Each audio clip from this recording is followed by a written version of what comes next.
All right, let's dive right into this analysis and systematically break down the highly sophisticated cyber threats targeting tax professionals today.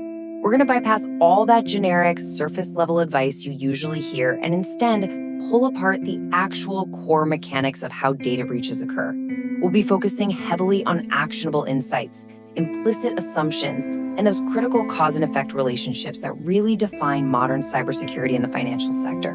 To do that, here is our roadmap for today. We're going to logically cover 6 areas. First, target tax data assets. Second, the anatomy of phishing mechanisms. Third, business email compromise. Fourth, core cybersecurity frameworks. Fifth, implementing proactive defenses. And finally, number 6, systematic incident response. Starting with Section 1, target tax data assets. So, before we can even talk about defense, we have to establish the vulnerability hypothesis, right? Why you? What makes the tax industry such an incredibly attractive target for cybercriminals? Well, it all comes down to personally identifiable information, or PII. Let's be real. Your firm sits on a massive gold mine of social security numbers, banking details, home addresses, employment records, the whole shebang. To a threat actor, your database isn't just a list of clients, it is literally highly liquid digital currency. It's everything they need to successfully monetize identity theft. And here is a fascinating implicit assumption that attackers operate on. They scan the landscape and compare large corporations, which have these massive, heavily guarded perimeters, to independent tax firms. Now, you hold the exact same high data concentration as the big enterprise guys, but criminals just assume your security is inherently weaker and easily bypassed. You are essentially viewed as the path of least resistance to a very high-value payload. Moving on to Section 2, anatomy of phishing mechanisms. To really understand how these perimeters get breached, we have to deconstruct the specific vectors, starting with targeted phishing. Recognizing the anatomy of an attack is absolutely crucial if you want to spot it in the wild. This 3-step progression outlines what cybersecurity analysts refer to as the new client scam. Notice the specific cause and effect relationship here. It doesn't actually start with a virus. It starts with a totally benign inquiry, just asking if you're taking on new clients. They're just verifying they've hit an active email address with a responsive human on the other end. Once you respond and that routine trust is established, bam, the scammer strikes with a malicious payload and a follow-up message. Now, you might be wondering, what's the strategic advantage of sending a prospective client file that literally requires a password to open? I mean, it seems totally counterintuitive if you want someone to easily open a file, doesn't it? But actually, this is a highly calculated technical maneuver. The analytical reality is that this tactic deliberately bypasses your standard security limits. Antivirus software, it often can't scan files larger than 10 megabytes, and it definitely cannot penetrate a password-protected zip file. So by slapping a password on it, the attacker effectively blinds your automated defenses. This allows the malware, which is typically a remote access Trojan or a rat, to slip right past the gates onto your hard drive, giving them full remote control of your system. Section 3, Business Email Compromise, or BEC. Business email compromise is a highly sophisticated form of spoofing and impersonation, and here's the kicker. It relies entirely on exploiting your operational routines, not software vulnerabilities. Look at the diverse mechanisms attackers use here. Whether they are spoofing a vendor to slip in fake invoices, impersonating an executive to demand HR data like W-2s, or rerouting direct deposits, the mechanism is pure deception. They are hacking the human. They bypass your firewalls completely by tricking you into voluntarily handing over the data or the money. And the financial impact? It's absolutely staggering. $120,000. That is the average dollar loss associated with just a single successful BEC fake invoice scam. That's no typo. That is the cost of falling for a heavily researched, highly targeted email aimed straight at someone with financial authorization. So the crucial takeaway here is that human intuition is often your very first line of defense.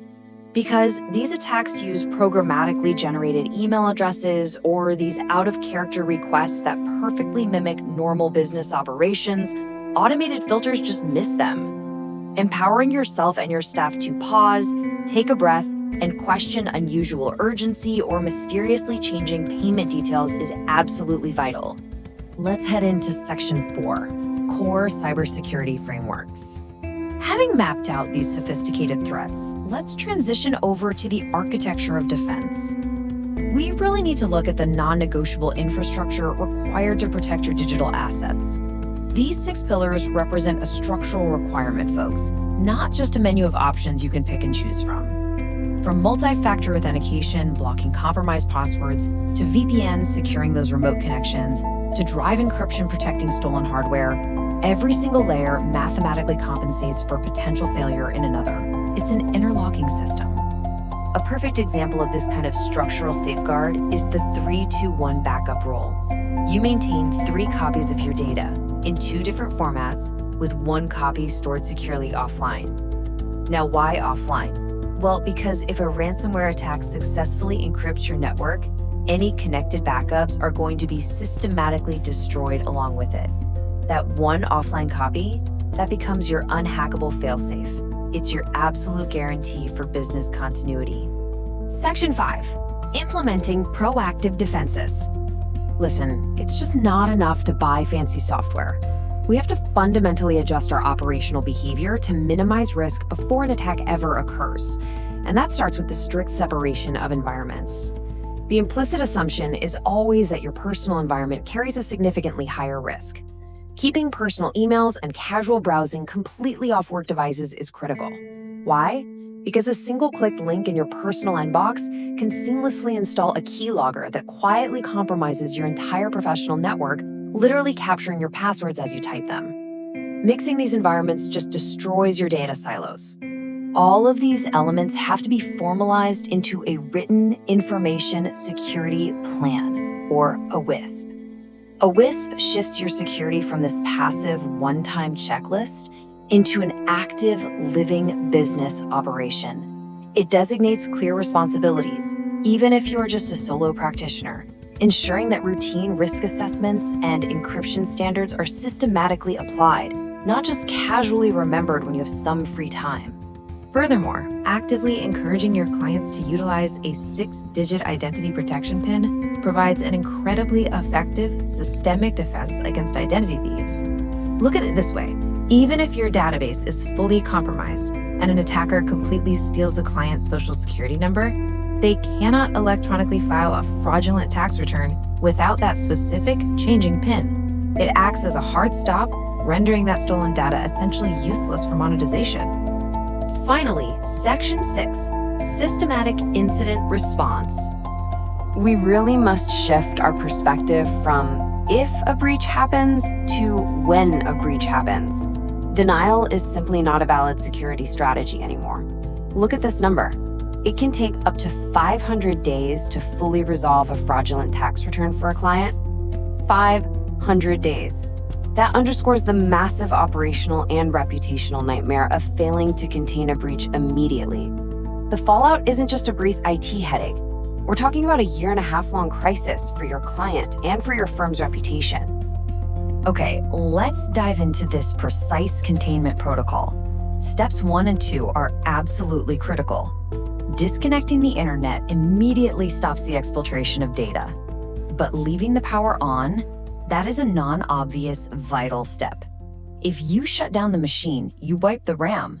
You destroy the temporary forensic data that incident response teams desperately need to track the malware's origin. Following these steps systematically is exactly how you control the bleeding. Recognizing the non-obvious details and anomalies in your daily operations is the key to identifying an intrusion early on. Attackers rarely just announce themselves. Instead, you're going to see secondary effects. Maybe a sudden spike in rejected filings, or an influx of multi-factor authentication prompts that you definitely didn't initiate, or clients complaining about weird emails coming from you. These are not just system glitches, they are active, red alert breach indicators. As we wrap up this deep dive, I really want to leave you with a final provocative thought to help evaluate your own threat defense matrix. Are you operating on the outdated assumption of if a breach happens, or are you strategically, structurally prepared for when? Because in today's landscape, your firm's survival relies entirely on acknowledging the reality of the threat. Take these insights, rigorously analyze your own vulnerabilities, and build an absolute fortress around your data. Thanks so much for joining me on this analysis. Stay safe out there.